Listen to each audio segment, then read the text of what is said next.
it really did humanize her because we all know her Mhm. as this legend and as this icon.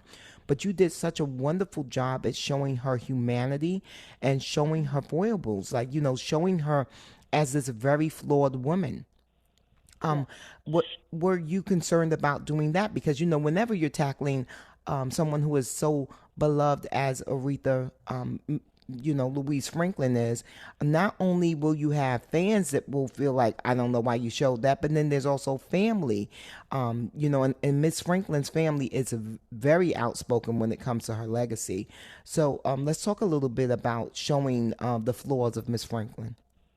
Yeah, I mean, absolutely. So, it's a complicated job when you take on, a biopic, right? Because Hmm. you have a real person, but part of our job as, as a filmmaker, as a writer, um, is to take the facts and then use your imagination to try to figure out what those private moments must have been, right? So, because you're never going to know exactly what that conversation with her father in that hallway was, or so Hmm. you that's where the artist part comes into play.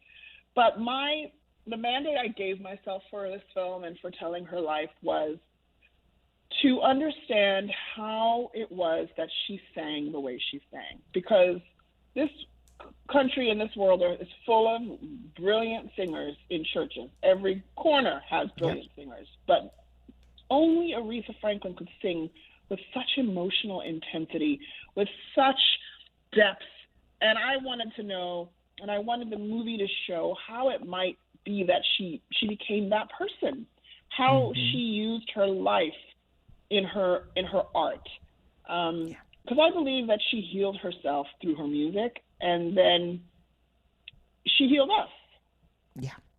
And I Yes. wanted to show that, and that meant that the tragedies that she experienced as a child, the trauma that she experienced as a young woman, all contributed to her triumph and to Hmm. the joy that she also brought to her music. You can't have one without the other. Yeah. And that was what I wanted to do with the film.